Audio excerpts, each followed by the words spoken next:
삼그리고사주의 일진사주명리학 제2168강 시작하겠습니다. 오늘은 명력으로 2024년 10월 13일이고요. 음력으로는 2024년 9월 11일입니다. 오늘 명식 갑진년, 갑술월, 경술일이 되겠고 일진은 경술이 되겠습니다.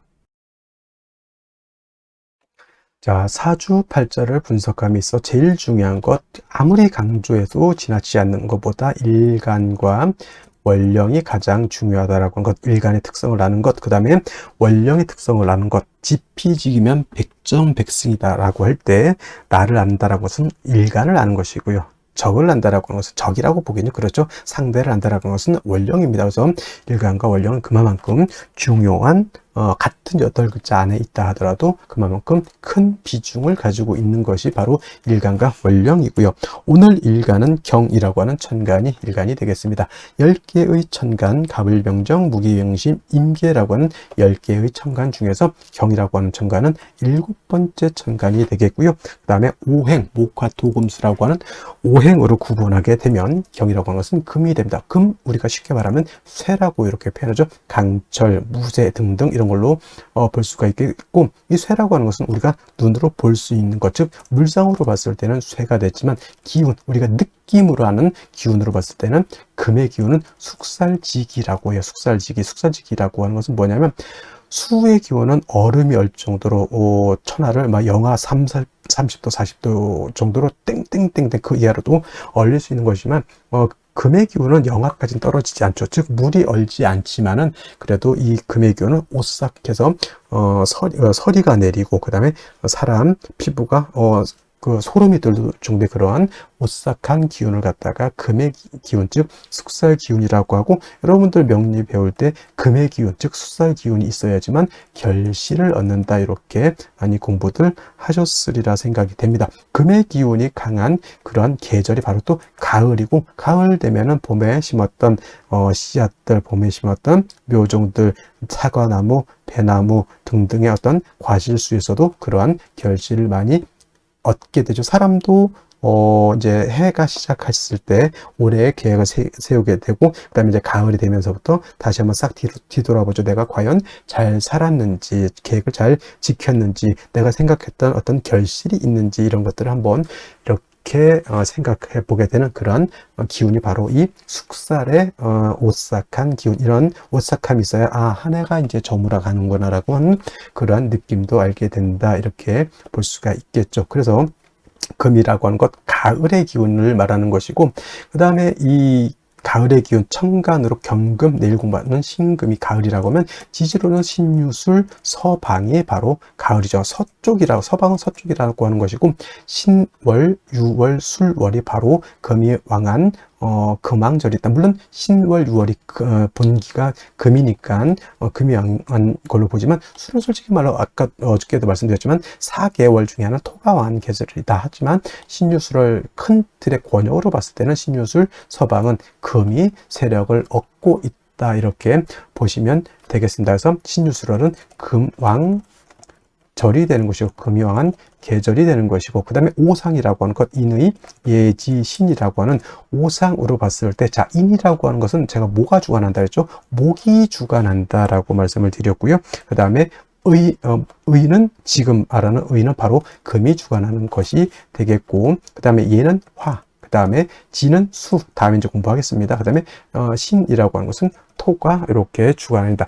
금은 이렇게 의를 주관하는 것이다. 그래서 제가 경금이라든가 특히나 이제 신금, 경신금을 보게 되면은, 금이라고 하는 오행을 보게 되면, 예전에는 제가 이 설명을 할 때 관우를 자꾸 설명을 했었는데, 관우 우리나라 장수가 아니죠. 그래서 이제 바꿔왔습니다. 누구로? 이순신 장군, 성웅 이순신 장군으로 명량해전에서 13척의 배로서 300척이 넘는 상대의 전함을 갖다가 깨박살을 낸 아주 희대의 세계사에 없는 그런 업적을 이룬 그런 이순신 장군 같은 분들이 바로 의를 굉장히 중시 여기고 충의라고 하죠. 충의를 굉장히 중시해서 있었던 그런 분이다라고 해서 여러분 경금, 신금을 생각할 때는 바로 의 이순신 장군을 연상하시면 되겠습니다. 근데 이순신 장군이라는 분이 좀 논의 얘기지만 너무 의만 주관한 것도 아니고 자기 병사들이라든가 자기를 믿고 따랐던 어떤 백성들한테 또 한없이 또 자애로웠던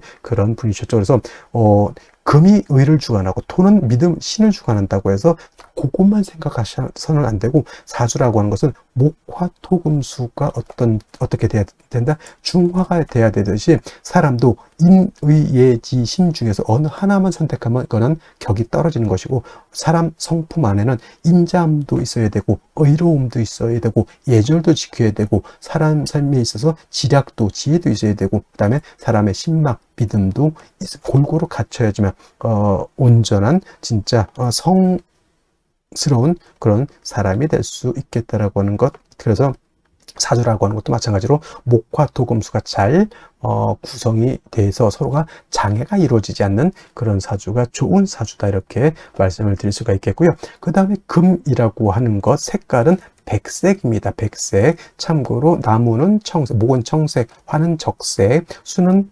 검정색, 이렇게 볼 수 있고, 토라고 하는 것은 황색 이라고 해서 노란색, 금은 백색. 그래서 주관하는 신도 흰호랑이라고 해서 백호가 주관하는 신이 되겠다라고, 요거는 이제 오행에 대한 이런 설명을 드렸고요. 다시 이제 금이라고 하는 것을 갖다가 음과 양으로 구분해 볼 수가 있겠습니다. 자, 음과 양이라고 하는 것은 뗄래야 뗄 수 없는 관계. 음과 양은 서로 좀 대조적이고 서로 좀 상대적인 개념이라 하더라도 서로 미워하고 질투하고 서로 이혼하려고 하는, 떨어지려고 하는 관계가 아니라 서로 상대적이지만은 음이라고 하는 것은 양을 보충해주는 개념이고요. 양이라고 하는 것은 음과는 좀 상대적이고 대조적이지만 양은 음을 보충해주는 개념이다. 사람으로 치면 남자와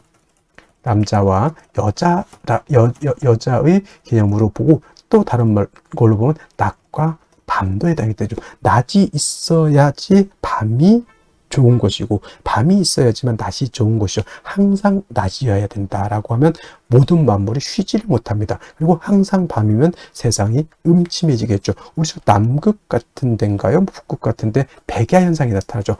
일정 기간, 석 달 정도 이상이 백야, 그냥 밤인데도 하얘요. 태양 계속 떠 있으니까 사람이 돌아버립니다. 어느 정도 태양이 지고, 우리가 그렇게 살아왔으니까 태양이 뜨고 태양이 지구를 보고 하루가 가는구나 이렇게 보는데, 계속 밤이면 시간이 가는지 시간이 가지 않는지 알 수가 없죠. 시계가 있어야지만 알 수가 있겠다 해서 음양이라고 하는 것은 서로 대조적이지만 음은 양을 보완해주고 양은 음을 보완해주는 그러한 개념의 것이다라고 이해해 두시면 좋겠고요. 그 다음에 경금이라고 하는 음령으로 구분하게 된 경금은 양금이 되죠. 양의 기운을 가지고 있는 양금이 되는 것이고, 음금이라고 하는 것이, 양금이 있으니까 당연히 음금이겠죠. 내일 공부하게 되는 신금이라고 하는 것이 음의 기운을 가지고 있는 음금이라서 양금인 경금과 음금인 신금 같은 금이지만 음양의 차이가 있다. 자, 양금인 경금은 어떤 금이, 양이라고 하는 것은 좀 강하고 거칠고 투박하고 무겁고 단단한 그런 성향의 금이다라고 봤을 때, 음금은 부드럽고 온기가 있고 잘 휘어지고 광채가 나는 그러한 금으로 볼 수도 있겠죠. 그래서 경금인 양금은 완철금이라고 봅니다. 완철금, 그야말로 순수, 우리가 말하는 금하면 생각하는 그 무쇠 같은 개념, 강철 같은 개념으로 이렇게 경금을 생각하시면 좋겠고요.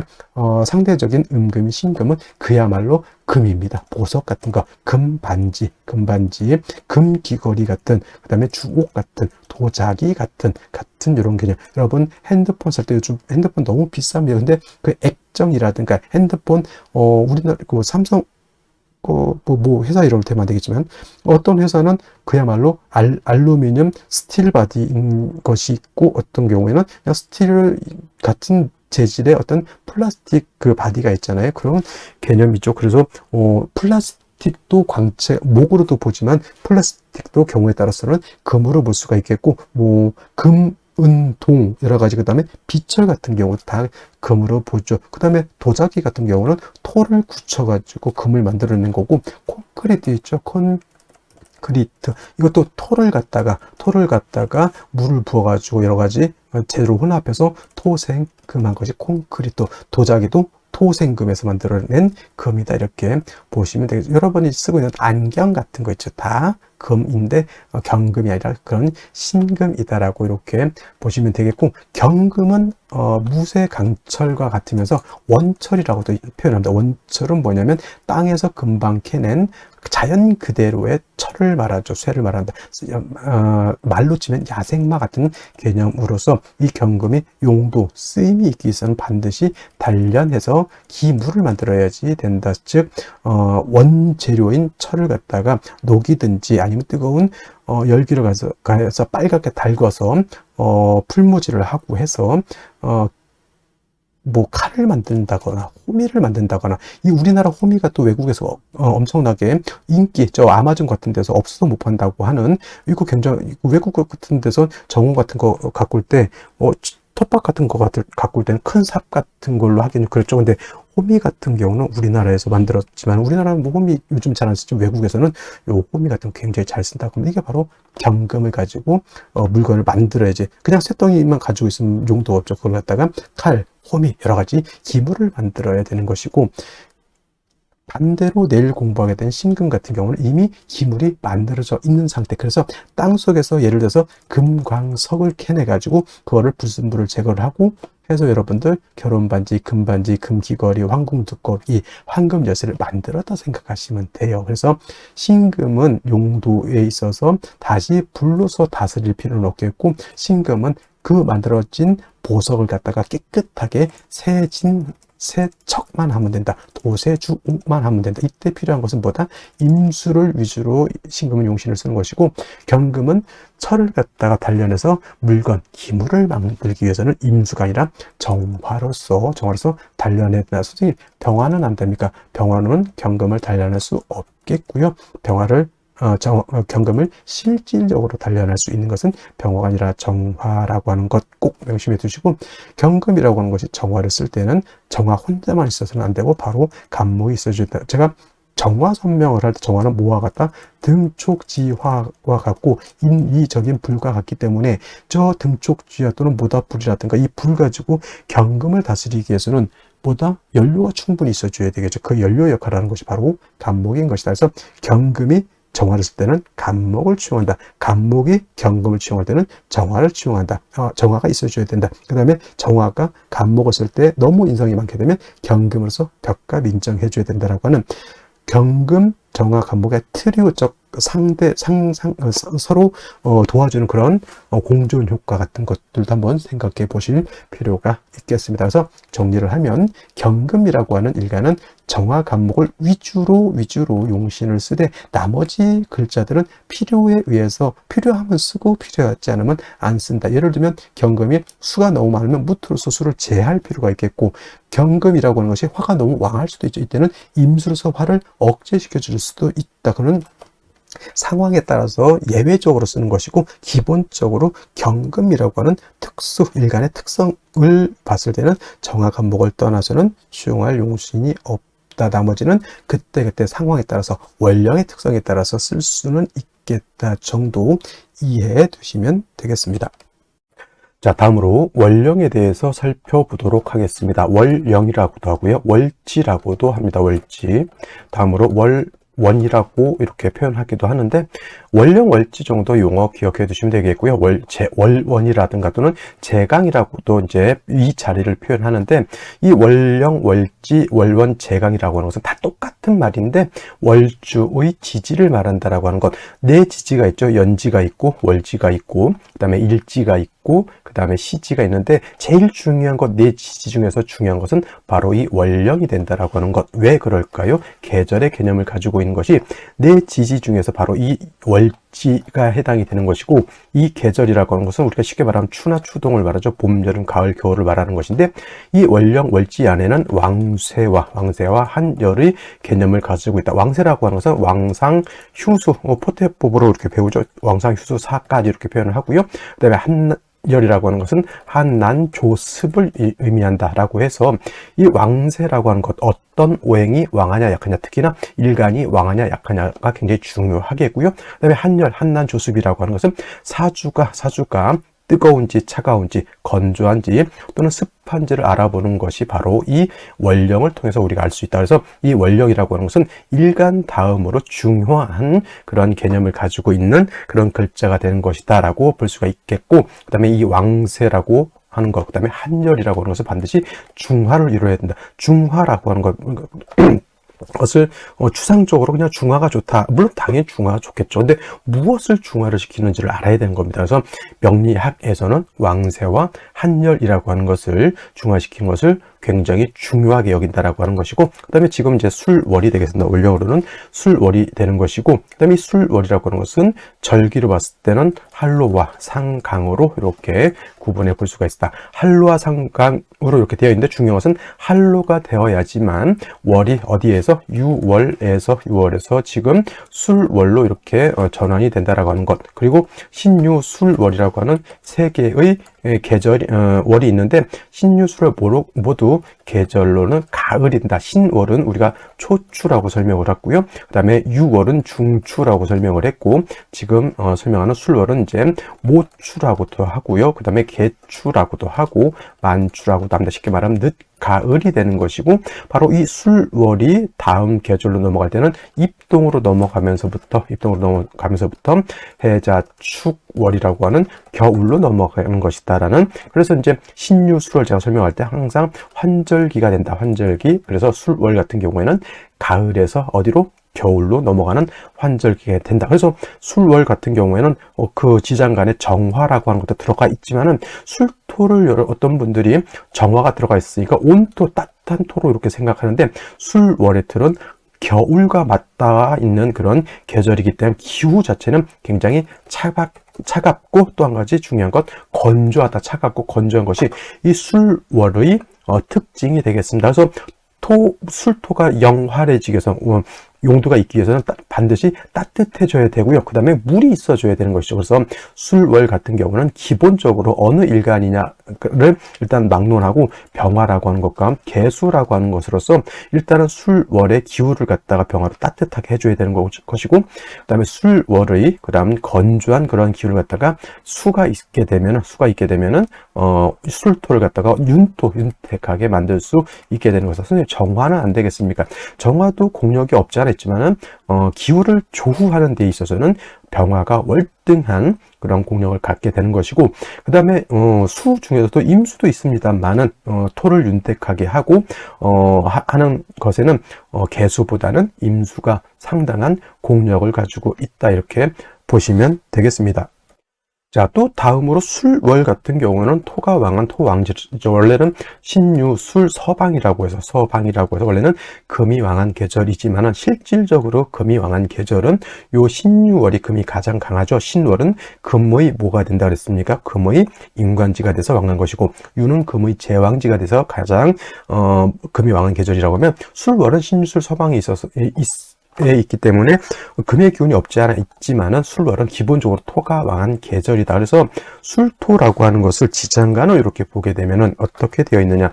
신금이라고 하는 것이 들어가 있고요. 그 다음에 정화라고 하는 것도 들어가 있고, 그 다음에 본기 무토라고 하는 것이 들어가 있죠. 그래서 진술, 충미, 토라고 하는 4개의 토는 지장간에 다 3개씩 들어가 있는데, 이 지장간 안에 들어가 있는 글자를 모두 쓸 수가 있다. 모두 쓸 수 있다라고 하는 뜻은 뭐냐면, 격으로도 치용할 수가 있겠고, 또는 용신으로도 사용할 수가 있다. 그래서 술 중에 있는 신금을 용신으로 쓸 수 있고요. 술 중에 있는 정화도 용신으로 쓸 수가 있겠고, 술 중에 있는 무도 당연히 용신으로 치용할 수 있다. 만약에 신금이라고 일간에 상관없이 신금이 천간에 투출되어 있다. 그러면 이 신금을 가지고 격을 잡습니다. 예를 들면 간목이다라고 하면 정관격이 되는 것이고, 임수라고 하면 정인격이 되는 것이고, 이렇게 본다라고 하는 것이죠. 그 다음에 정화 천간에 투출을 하게 되면 이때는 이걸 가지고 격을 잡는다라고 봅니다. 그래서 예를 들어서 일간이 간목이었다 그러면 상관격으로 보는 것이고, 임수라고 하면 제격으로 이렇게 볼 수가 있는 것이다. 그래서 그 지장간을 쓸 수 있다라고 하는 것은 격으로도 취용할 수 있고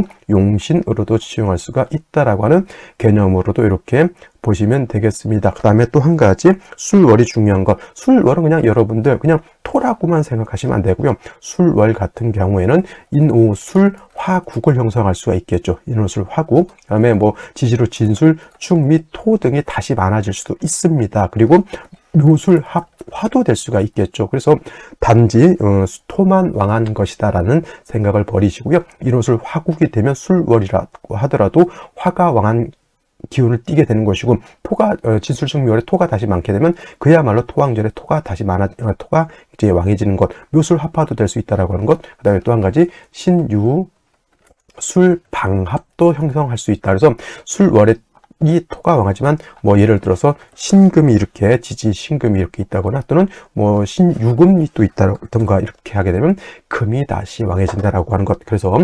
진술축미월은 그냥 단순히 토가 왕하다 이렇게 보시지 말고요. 이 월령하고 타 지지가 어떻게 결합을 하느냐에 따라서 보다 금이 왕해질 수도 있고 수가 왕해질 수도 있고 토가 왕해질 수도 있고 목이 왕해질 수도 있다서 변화가 굉장히 많다. 여기까지 여러분들 생각해 두시면 되겠습니다. 자, 이러한 술월의 일간 경금이 태어나게 되면 사주를 어떻게 배합할 것인가. 자, 일간 경금이라고 하는 것 말씀드렸던 것처럼 강철과 같습니다. 강철, 정화로서 단련해서 기물을 만들어야지만 용도가 있게 되는데, 경금이라고 하는 것은 반드시 정화만 있어야 되는 것은 아니고 상황에 따라서는 임수를 취용할 수도 있겠습니다. 정화라고 하는 것은 금을 불로 다스려 가지고 강하게 기물을 만든다라고 하면, 임수를 쓴다는 것은 금을 갖다가 숫돌 같은 걸로 이렇게 연마하는 걸로 이렇게 생각하시면 되겠습니다. 그래서 상황에 따라서 정화를 쓸 수도 있고 상황에 따라서 임수를 쓸 수도 있겠지만은 가장 좋은 건 역시나 경금이라고 하는 강철은 정화를 취용해서 단련해서 기물을 만든 것이 원칙적인 용도 쓰임이다 이렇게 보시면 되겠는데, 이런 경금이 술월에 태어났죠. 술월이라고 하는 것은 말씀드렸던 것처럼 토가 왕한 계절이다라고 하는 것. 경금이라고 하는 것은 단련, 화를 쓰거나 술을 써야 되는데 토가 많게 되면 자칫 토다 매금이 될 수 있죠. 경금도 신금도 가장 꺼리는 것은 토가 많아서 토다 매금이 되는 것이고, 또 병화 정화는 토가 많으면 회기 무광이 되는 것이죠. 그래서 병정화도 토가 많은 것을 좋아하지 않고요. 경금, 내일 공부하게 된 신금 또한 토가 많아지는 것을 좋아하지 않는다. 그래서 경금, 신금 같은 것이 월령이 진월, 술월, 축월, 진술, 축미, 월 이런 때 토가 많을 때 태어나게 되면 반드시 뭘 생각해야 된다? 토다 매금이 되는지 안 되는지를 먼저 살펴서 토다 매금이 된다라고 하면 그 토를 갖다가 억제시켜주거나 통제시켜줘야 된다라고 하는 것이 필요하죠. 그래서 술월에 경금이 태어나게 되면 먼저 뭐가 필요하다? 간목이라고 하는 장치, 즉 안전장치, 사람으로 치면 보다 보험 같은 거 하나 드는 거죠. 간목이 있게 되면은 토가 많아지는 것을 통제, 억제해서 토다 매금, 즉 토가 많아서 경금이 매금되는 것을 막을 수 있다. 어떤 분들이 이렇게 경금 옆에 이렇게 간목이 있거나 뭐 물론 연간 월간에도 같이 있을 수 있겠는데, 이렇게 하면 뭐 갑경충이라고 해서 일간 경금이 간목을 극한다 이렇게 표현을 하는데, 일간은 뭐다? 심판과 같기 때문에 이렇게 있다고 해서 갑경충해서 간목을 날려버리지 않습니다. 내가 써야 될 아주 필요한 용신, 아주 필요한 연장인데 내가 그거를 갖다 깨박살내서 없애버리겠냐고요. 그렇지 않다.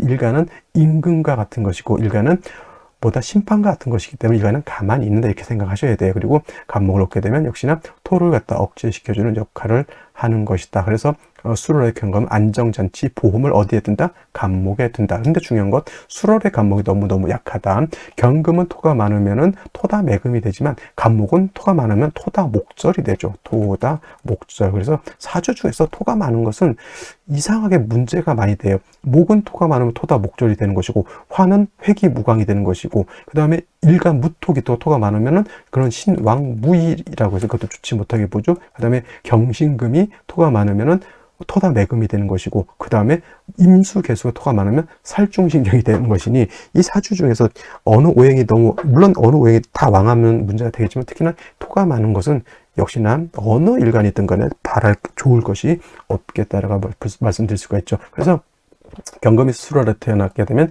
일간은 뭐다? 토다매금, 간목을 용신으로 써야 되는데 간목이 약하면 토다목절도 될 수 있죠. 그래서 이런 경우에는 화를 쓰기보다는 이때는 뭘 써야 된다? 그래서 임수를 치용하게 되면 이 임수는 토를 갖다 윤택하게 해줘서 간목의 뿌리를 착실하게 내릴 수 있도록 도와주고, 임수는 간목을 수생목해서 생주해 주면서 이때는 경금을 갖다 정화로 단련하는 것이 아니라 뭐다?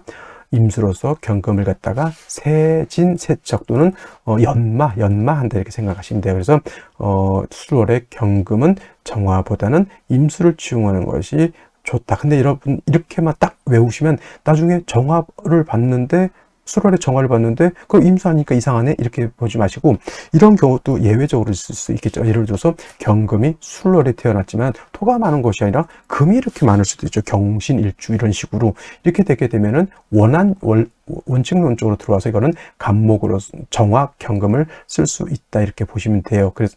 그렇죠. 간목 임수를 쓴다라고 하는 건 토가 많아지는 것을 염려해서 이렇게 용신충하는 방법을 쓰는 것이고, 그렇지 않고 금이 다시 많다라고 하면 이때는 화를 쓸 수가 있다라고 보는데, 근데 화를 쓸 때도 문제는 토가 많게 되면 화가 금을 극해야 되는데, 화극금 해야 되는데 토를 생해버리면 오히려 경금을 갖다가 뭘 할 수 없다? 단련할 수 없는 기운을 만들 수 없다. 그래서 이 토가 왕할 때는 그래서 정화를 쓰는 것보다는 임수를 쓰는 것이 그래서 더욱더 효과적이다라고 볼 수가 있는 것이죠. 그래서 상황에 따라서 다르겠지만 수월의 수월의 경금이 태어나게 되면 뭘 쓴다? 간목 임수를 위주로 치용한다 이렇게 기억을 해 두시고, 수월의 경금 사주를 한번 보시면 쉽게 한번 감명해 볼 수 있겠다 이렇게 말씀드릴 수가 있겠습니다. 자, 다시 오늘의 명식을 살펴보도록 하겠습니다. 자, 일간은 경금일간이 되겠고, 경금일간이 태어난 월령, 술월이 되겠습니다. 사주 8글자 중에서 가장 중요한 것 일간이랑 월령이 어떤 특성을 가지고 있느냐를 살피는 것이 매우 중요하겠고요. 자, 다음으로 격국과 용신이라고 하는 개념도 중요합니다. 격국이라고 하는 것, 사주 8글자가 어떤 틀을 가지고서 서로 상호 간에 견제와 균형을 이루고 있느냐를 보는 것이 격국이고요. 용신이라고 하는 개념, 사주 8글자 중에서 이 사주를 중화시킬 수 있는 가장 핵심적인 요소를 바로 용신이라고 하죠. 격국과 용신이라고 하는 개념도 역시나 일간과 월령이라고 하는 토대 위에서 살펴볼 수가 있는데, 자, 일간 경금이라고 하는 것은 양금이 될 것이고요. 월지는 술토, 양토가 되겠습니다. 둘 다 양의 기운을 가지고 있고, 양금이 양토를 받기 때문에 양 대 양의 관계, 토라고 하는 것은 금을 생하는 토생금의 관계가 있습니다. 그래서 월지 있는 술토가 일간인 나를 생하는 관계죠. 나를 생한다. 그리고 나를 생하니까 생아자라고 표현하고, 생아자, 나를 생하는 것 인성이라고 쓰죠. 인성, 육친으로 보면 나를 낳아주는 것은 어머니에 해당이 된다 이렇게 볼 수 있고, 참고로 나를 생하는 것이 아니라 내가 생하는 것도 있습니다. 내가 생하는 것, 이거는 생아자가 아니라 아생자라고 표현하고요. 이거는 식상이라고 합니다. 내가 생하는 것이니까 자식 같은 개념, 내가 표출하고 내가 바깥으로 발산하는 것이 식상인 아생자가 되는 것이고, 이것은 이제 아웃풋, 내가 바깥으로 표출하는 아웃풋에 해당이 된다라고 하면 나를 생해서 나한테 들어오는 거잖아요. 이건 인풋의 개념이다 이렇게 볼 수 있습니다. 자, 어머니 나를 낳아준 생모도 있을 수 있겠고, 그렇지 않고 양모도 있을 겁니다. 생모라고 하는 것은 나를 낳아준 정모 같은 개념이죠. 그래서 인성을 두 가지로 구분해 보게 되면은 정인이라고 하는 것과 편인이라고 하는 것으로서 구분해 볼 수가 있습니다. 정인은 바를 정자죠. 바른 나의 어머니 같은 개념, 생모의 개념이라고 하면, 편인은 치우친 인성이죠. 그래서 이거를 이제 양모, 서모, 계모 이렇게 봐서 정인은 좋은 것이다, 편인은 나쁜 것이다 이렇게들 표현도 많이 하는데, 어차피 인성이라고 하는 것은 나를 생해해 주는 것은 똑같고요. 일간의 특성에 따라서 정인을 좋아하는 일간이 있고 편인을 좋아하는 일간이 있습니다. 예를 들면은 을목 같은 경우에는 계수 편인을 좋아하고요. 정화 같은 경우에는 간목인 정인을 좋아한다. 이거는 정인이 좋고 편인이 나쁘다라고 하는 개념이 아니라, 이건 어디까지나 일간의 특성에 따라서 정인이 좋을 수도 있고 편인이 좋을 수도 있다. 어떤 일간의 특성에 따라서 정관이 좋을 수도 있고 편관이 좋을 수도 있고, 또 어떤 일간의 특성에 따라서 정제가 좋을 수도 있고 편제가 좋을 수도 있는 겁니다.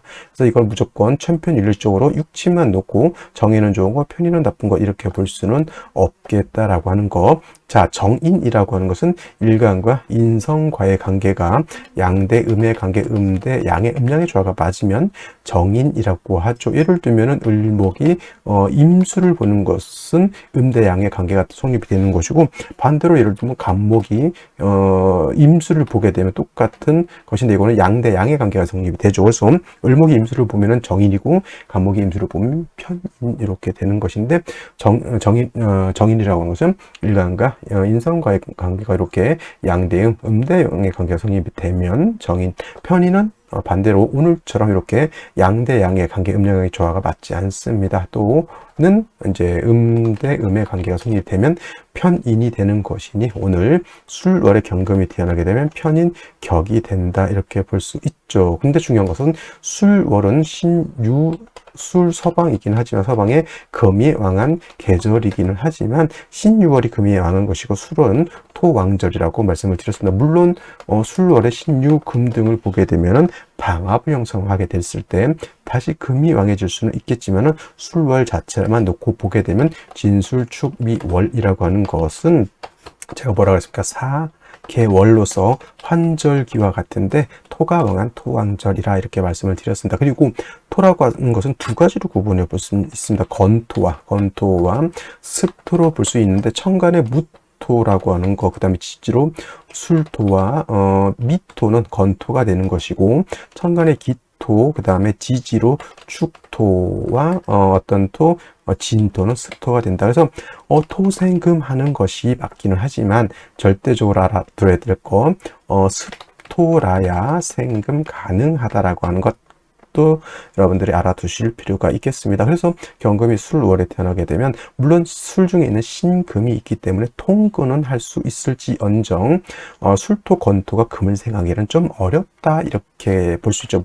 그러니까 이건 뭐 생 중에서도 유정과 무정이 있는데 이거는 무정한 생이다 이렇게 볼 수가 있겠죠. 그리고 경금이라고 하는 것은 나름대로 생왕하게 되면 정원에서 단련을 해야 되는데 토가 많으면 토다 매금이 되는 것을 경금은 그토록 좋아하지 않습니다. 그래서 토왕절인 술월에 천간에 무토, 기토 등이 투출을 하거나 또는 지지로 진술, 충미, 토 등이 많게 되면 경금이 토다 매금 될 수 있다라고 하는 것까지 여러분들을 신경 쓰셔야 할 것 같아요. 그래서 술월에 경금이 태어나게 되면 반드시 간목 같은 것이 있어서 술토, 토를 갖다가 적절하게 조절시켜 줘서 경금이 토다 매금 되지 않도록 해야 되고요. 그 다음에 임수라고 하는 것이 있어서 경금을 깨끗하게 세진해야 된다 이렇게 볼 수 있습니다. 만약에라도 술월에 신유금 등이 있어서 경금이 왕했다 그럴 때는 정화를 치용할 수도 있지만은 술월에 경금만 놓고 봤을 때는 간목 임수를 치용하되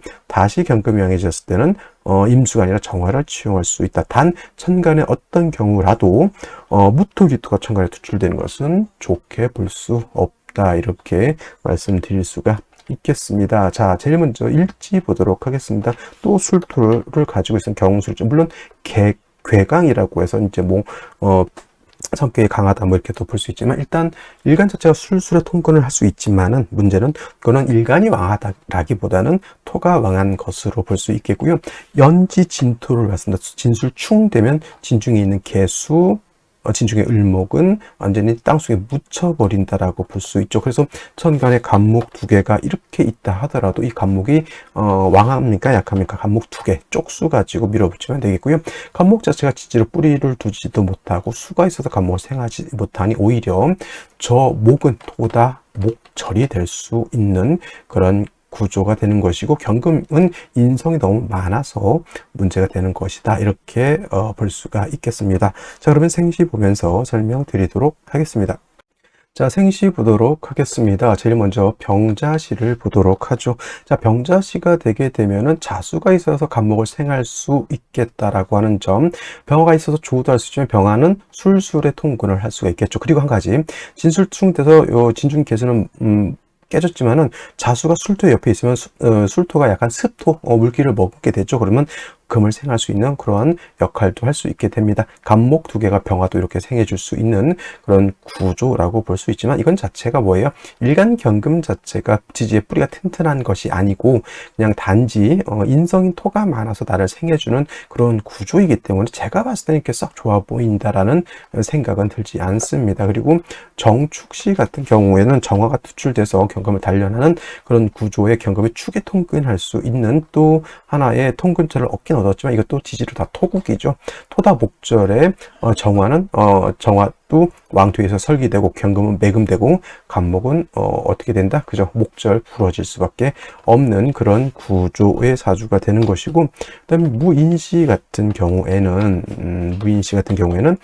인이 있어서 간목이 뿌리는 둘 수 있을지언정 수가 없어서 간목이 마르게 되고요. 술월 토왕절에 다시 무토 투출하게 되면 아무리 간목 두 개가 인의 뿌리를 둔다 하더라도 이것도 마찬가지로 토다 목절이 될 수 있고, 또는 토목교봉이라고 해서 두 오행이 아주 그냥 첨예하게 팍 터지게 싸운다, 이렇게 볼 수 있어요. 그러니까 좋다. 인성이 너무 많아서 이 사주도 문제가 되는 것이죠. 인성이 너무 많다라고 보면 경금증에서 식상 수가 매몰되어 버리죠. 그러면 자꾸 부모가 이 아이를 도와주는 것이 아니라 이 아이를 자꾸 하지 마라 이런 식으로 마마보이처럼 키울 수 있는 것이 문제라고 볼 수가 있는 것이고, 신사시 경금이 사회도 통근 가능합니다. 역시나 이 사주 역시 뭐가 부족하다? 물이 부족한 단점이 있는 것이고요. 임오시 같은 경우에는 임수를 얻긴 얻었지만 오수를 합의되겠죠.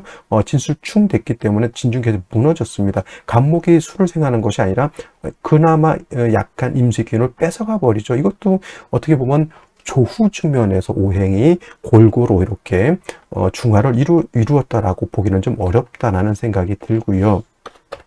갑신시 같은 경우는 이거는 토가 있다 하더라도 간목 신의 뿌리를 얻는 것은 나쁘지 않습니다만은, 역시나 이제 신중 임수가 있어서 간목 세 개 가지고 토를 제할 수 있겠다 이렇게 보기지만, 그래도 토 세 개가 왕할까요? 목 세 개가 왕할까요? 이거는 당연히 토 세 개가 더 왕합니다. 그래서 이것도 마찬가지로 제가 봤을 때는 뭐 중화를 잘 이루었다 이렇게 보기는 좀 오히려 어려운 구조가 되는 것이고, 정해시 같은 경우는 이제 해수를 얻었기 때문에 간목이 이 해수의 뿌리를 얻죠. 통근이 가능합니다. 해중에 있는 임수가 있기 때문에 수가 또 촉촉하게 토를 갖다 윤택하게 해줄 수도 있죠. 정화가 술의 통근도 할 수 있습니다. 이 진술중 깨졌다 하더라도 이 술중 정화는 남아 있잖아요. 그래서 술중에 있는 정화가 청간을 투출하게 되면 이건 이제 정관격으로 볼 수도 있죠. 간목이 정화를 생겨. 그래서 오늘 중에서는 제가 봤을 때는 그래도 한번 봐줄 만한 건 정해시가 아닌가라는 생각을 해보게 되는데, 정해시도 결코 제가 좋게 볼 수는 없는 것은 뭐냐면, 말씀드렸던 것처럼 이건 토가 왕한 것이지 일간이 왕한 것이 아니기 때문에 그것 또한 하나의 단점이다라고 볼 수가 있습니다. 다행히 오늘은 일요일이기 때문에 오늘 뭐 특별히 제왕절개를 하면서 날짜 택일 해가지고 아이를 낳는 경우는 자연뿐만이 아니고서는 없다라는 생각이 들죠. 오늘 같으면 저는 그렇게 추천할 수 있는 그런 날은 아닌 것으로 이렇게 저는 개인적으로 생각을 해 보게 됩니다. 자, 오늘 여기까지 설명드렸고요. 그럼 내일 또 찾아뵙도록 하겠습니다. 감사합니다.